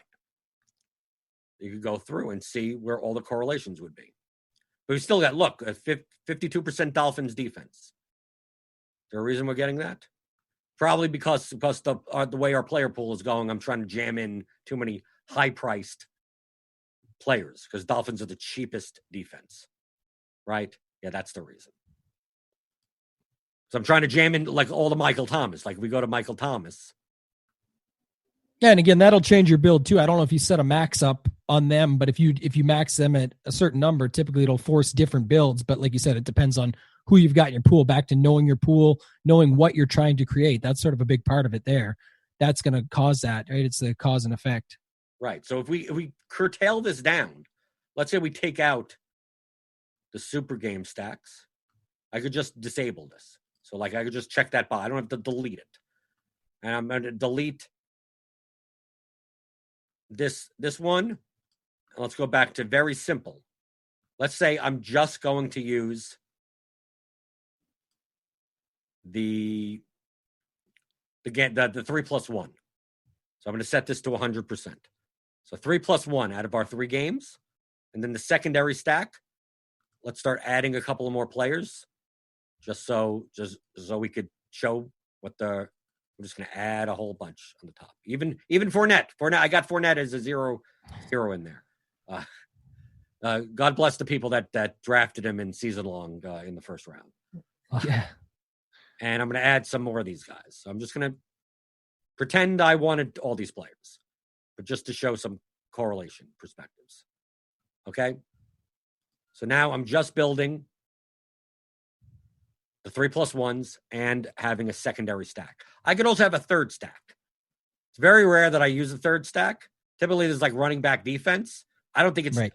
I don't think you need this level of correlation. And if you start trying to force in these third stacks, you may get very, very similar lineups because there's only so many options in that price and the way to do that. But if you're having a very wide player pool, if you were playing 150 lineups and playing like 10 different game stacks and 10 different teams, then I could understand. Then you have a little bit more leeway. The fact that we're only playing 3 games as our primary stacks means it's like there's only so many ways that Wentz, Jackson, Ertz goes together with a running back wide receiver, which also goes together with a running back in the defense that you don't necessarily.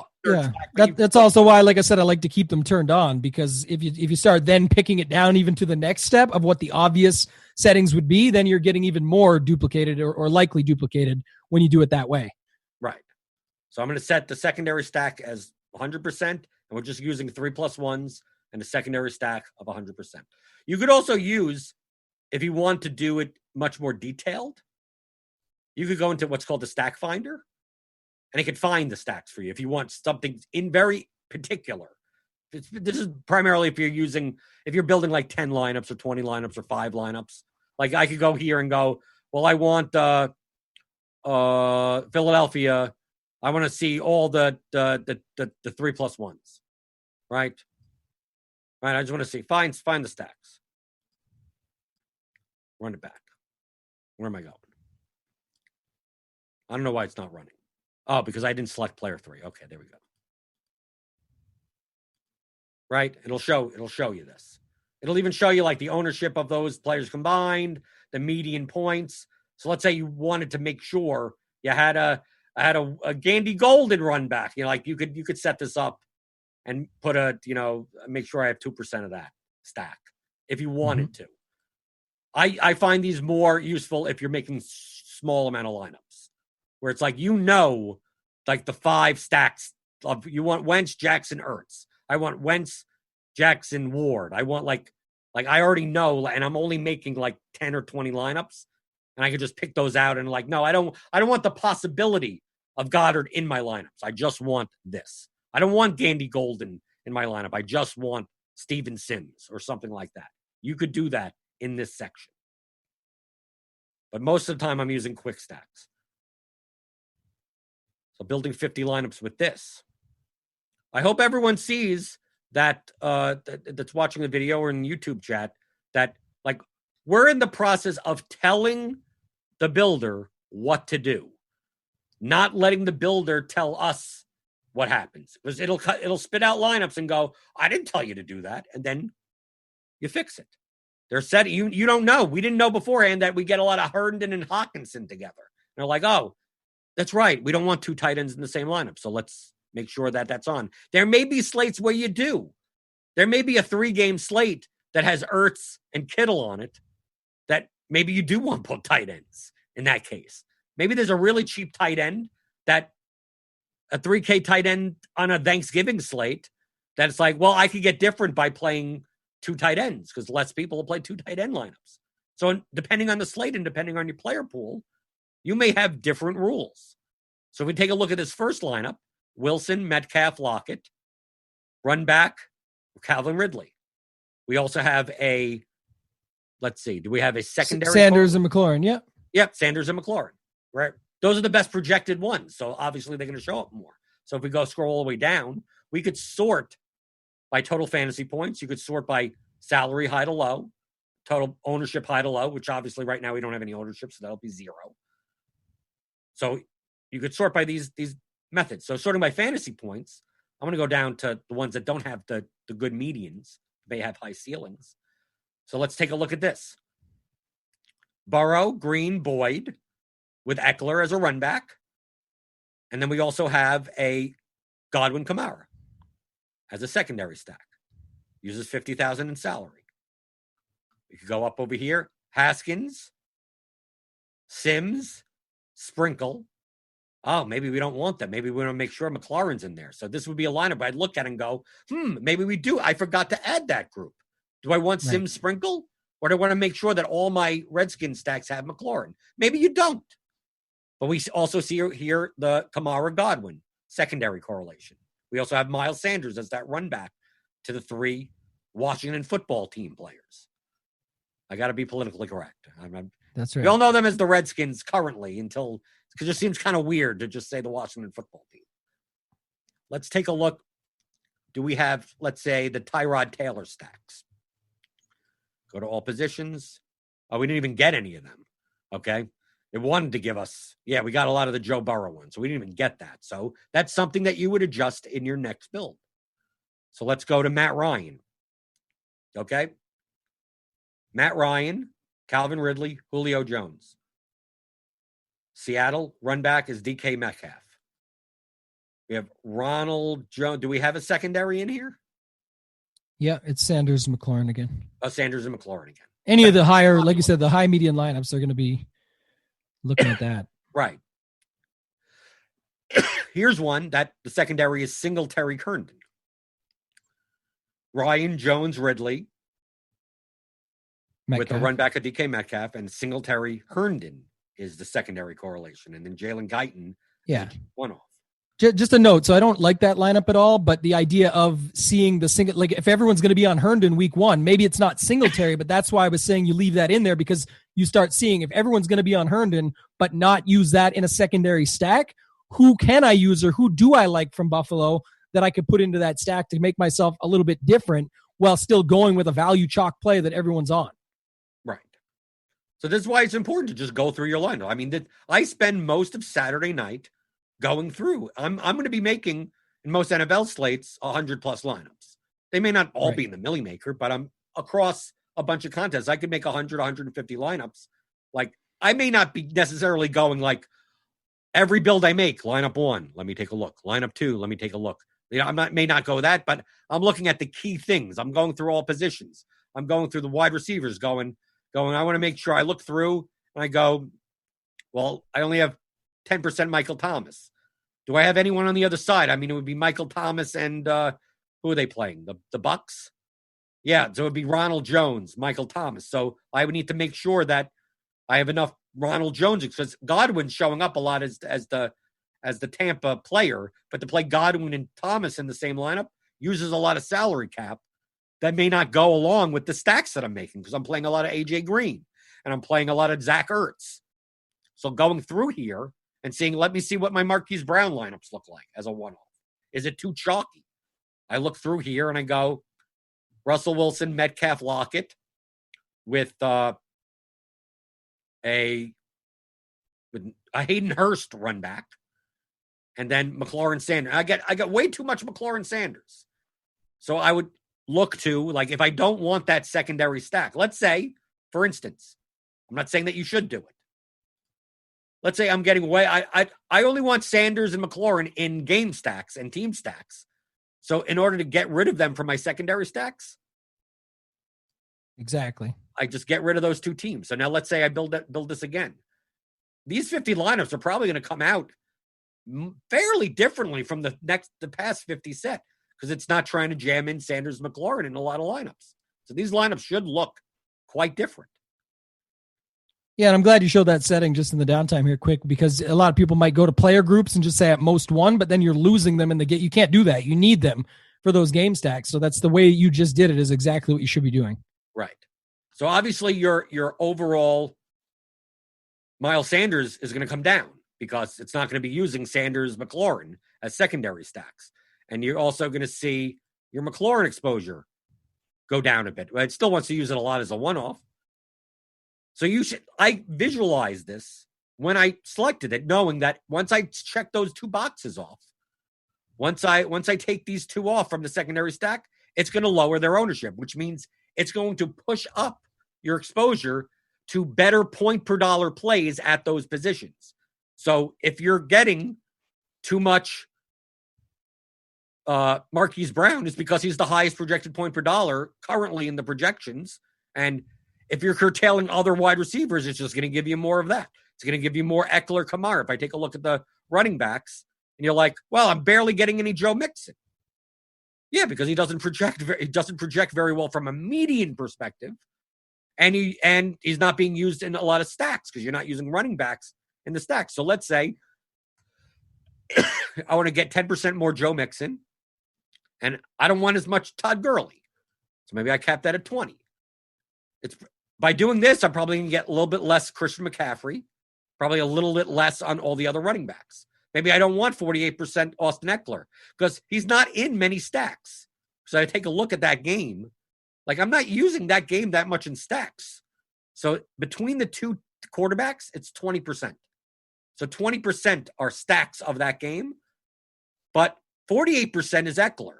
So obviously, I'm getting Eckler as a one-off running back in a ton of lineups. So maybe I curtail that down to 30. Maybe I don't want that. Right? Or you like it, or you like it, right? Because if you're saying I want them in all of them, right? I mean, your build is saying that you're not using those game stacks because you're not seeing it shoot out, but you could easily see them scoring lots, which would be a guy like Eckler. So that one might be okay. And that's what, again, you're looking at it and comparing against what you're doing with your overall build to see if it makes sense. So it could make sense in that instance, right? But let's say for my purposes, I don't mind him in the stacks, but I don't want to have him as the one-off in like half of my lineups. I want to get some more. Like, I'm going to let the optimizer give me a little bit more of these guys by just capping that, because I could do that even with Gurley. I could do that with Kerryon Johnson. It's like maybe not 16, but maybe. So if I set that at 10, I've already curtailed my Eckler ownership, my exposure, which means it's going to bump all these guys up. I wanted 10% of Mixon, so he'll bump him up more.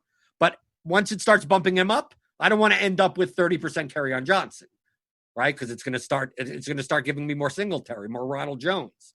But it's like, maybe I don't want Kerryon Johnson. You could have chose any of these players. We're doing this for illustrative purposes. And then building another 50 lineups. Now, once you start getting all these builds up here, like maybe you don't need any of these remaining builds or anything. You could delete your old builds with one click. Just get down to that. You could delete individual builds. So let's get this final build up 50 lineups. So let's take a look at that running back exposure again, right? Devin Singletary went up, right? Ronald Jones. I'm getting some one-offs of all these guys now, right? Because I curtail my Eckler ownership. And then I notice right here, it's like, I'm playing Seattle, but I only have one lineup with Chris Carson in it. Maybe I want more of that. So you see here, just during this tutorial, we've pressed the build button how many times, Tambo? There's at least 10 or 12 just on just a 50 lineup setup on just a few examples of showing off a couple ways to do it. Right. Now imagine if you were trying to build 50 lineups and you wanted to play 5 different team stacks and 2 other games that, like, it gets even more complicated. That if you're just going to go to the LineupHQ and go, well, what are the correct settings? Like, because that's what people will ask. What's the correct settings for the running back ranges of outcomes? What's the correct settings for max exposure? What's the correct settings for number of unique players or the pack ownership? As you see, the global settings are meant for, you see your overall strategy as a whole and go, based on my overall strategy, I want to make sure to not get more than 20% of defenses. I'm playing a lot of defenses, so maybe I want the range of outcomes to be higher. But for like all the other, for the stacks and everything, I want it to be fairly strict, and I'll control it. Like, I don't want I know the median projections come in. I want it to give me the best optimal lineup based on the median projection, but I'm also giving it so many restraints that I'm not just getting chalk lineups all over the place. But most people just go in, look at this, make some settings. I'm going to change that to that. I'm going to change this to that. What are the correct settings? Go to the stacks and go, I just want, they go all none, right? I'm going to take 30% of anything. They're going to go in, build 50 lineups, and then wonder why they have 2 tight ends in their lineup. Wonder why they have Auden Tate and John Ross in their Bengals stacks, and then they blame the tool. It's like the tool is just using the numbers that are in here. So if you have your own projections, it's going to look different. It's not like LineupHQ in and of itself doesn't do anything. If I want to change J.K. Dobbins, 20-point projection, right? Nice. For no apparent reason, he's going to be jammed into all your lineups unless you cap him, right? So, as long as these numbers change, the ownership changes, anything, which you could do manually yourself. If you could not agree, and I'm not even talking about not agreeing with the median projection, just in order to get more of them. Let's say, for instance, you wanted more Christian McCaffrey and you're just struggling. You're putting in the minimum at 50 and it's still only giving you 20.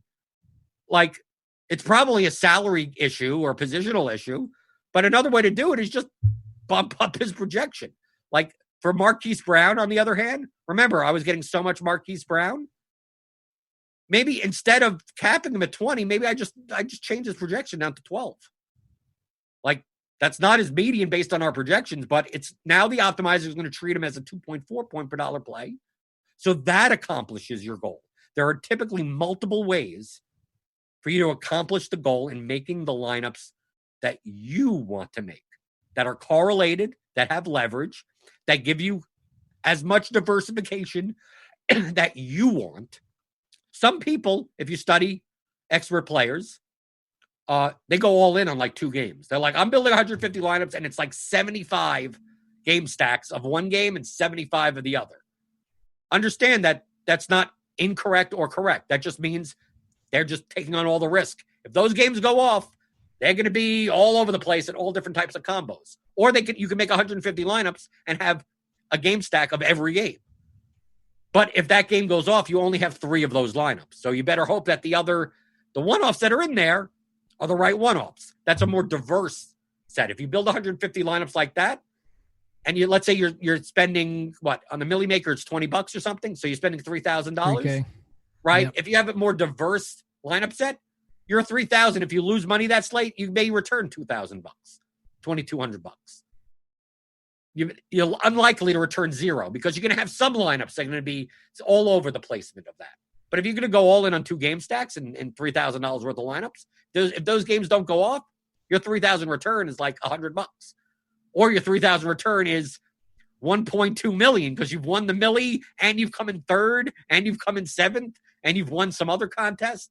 So there's no right or wrong way to do it. It just depends on how much diversification if you really are all in on, if you're playing 20 lineups and you're like, I'm all in on this game, all 20 lineups, I'm playing game stacks and then mixing and matching one-offs, that's perfectly fine to do. It's also perfectly fine to have 20 lineups and have game stacks of 2 of each of every game, and just hope that the one-offs are the best projected one-offs, and you get that one right. Just you're going to always be in a position of, oh, I had 10 stacks and I got the right stack, but the wrong one-offs. Well, if you built 100 of that stack, you probably would have eventually gotten the right one-offs. But then obviously if the game doesn't go off, you lose all your money. So Tambo, I'm assuming this process, while in NFL, there's obviously more correlations than golf, but this is essentially like what you'd even be doing for any sport, MLB, NBA, golf. Like you're giving the instructions to the lineup builder to build the lineups that have high upside, that have correlation, that have leverage, that you want to play, that you look at this lineup and you could see yourself hand building this lineup. I could see myself hand building this lineup. So I don't have to hand build. I don't have to spend, 6 hours hand building 150 lineups. The tool has done it for me. Yeah, the tool is there. LineupHQ is the control panel, the best in the business, that you're able to go behind, control it, but keep in mind that you are in control and that you're the one monitoring it, changing it around, finding what you want to have. And like you said, it relates to all other sports. Build the portfolio of players that you want, put them together, mash them up how you want, check your risk reward factor at the door. Like you mentioned, with whether you want to go all in on a couple game stacks or not, 3Ks, it's a lot of money to put all in, but if it hits, it could be all the money. So you've got to make that decision. But yeah, I use it like that. It's almost like hand building for the new generation, because you're just looking at it and saying, is that something I would build? Do I want it? Heart, save, and move on. You've got a great lineup. And then, like you said, you're seeing all those little settings, and hopefully everything we went through with you guys today was good as far as seeing, an advanced look at it. And now you can go and start applying some of these things, even if you do want to start smaller, 50 cents, $1, whatever, to get a bunch of lineups in there. Go through this process, go through everything we just showed you, try and put it all together and see how it works out for you. Right. Experiment with it. And if you're a premium member, obviously premium members get to use the premium parts of the settings. I think free members, I think you could only build 20 lineups, maybe 10 lineups. I know there's some restriction. So you sign up for premium. RotoGrinders.com/premium. You get all the features. You get all the content. We have tons of premium shows, premium content, especially showdown content for NFL. Obviously, the NBA, you get the core four, which is NBA, MLB, NFL, and PGA. So you get all of Tambo's premium videos for PGA. And you could always find both of us in the RotoGrinders premium Discord. So if you're a member, you could show up in the NFL channel or the Blitz if you have Cardi's Blitz projections. And if you have any questions on how to use LineupHQ, you could go in there. There's also a LineupHQ help channel in our Discord if you're having problems, technical problems with it. And Nicole from the development team is in there answering questions if you're having problems with builds, whether it be DraftKings, FanDuel, Yahoo, wherever. So if you got anything out of this tutorial, feel free to leave any questions in the comments on the Discord. You can hit me up on Twitter at BlenderHD. Tambo, where are you at Twitter? At the same name, at Toteg and Tambo. Add me there if you have further questions or you don't want to do it in a chat or a Discord. You can hit me up there and I'll try and get back to you as soon as possible. But the Discord's the place to find us during the season. Hit us up, anything you need in there. There's lots of good channels. Sports Card channel is another good one. I like to mess around in if you like to dabble, but there's a lot of great stuff, and we're here for you guys if you need us. Hopefully this video was a good overview to see with a lot of advanced features and abilities that you can use this tool. And Nicole just made a note, but no lineups can be built if you're not in premium. So certainly head on over to rotogrinders.com/premium, sign up. There's plenty more content beyond this. This is just the appetizer before the main course. So I hope everyone got something out of this. If you are a premium user and you do use the tool, or you're not one and you like what you see, come join us. So this has been the NFL LineupHQ tutorial / Q&A / all the features extravaganza here on RotoGrinders.com.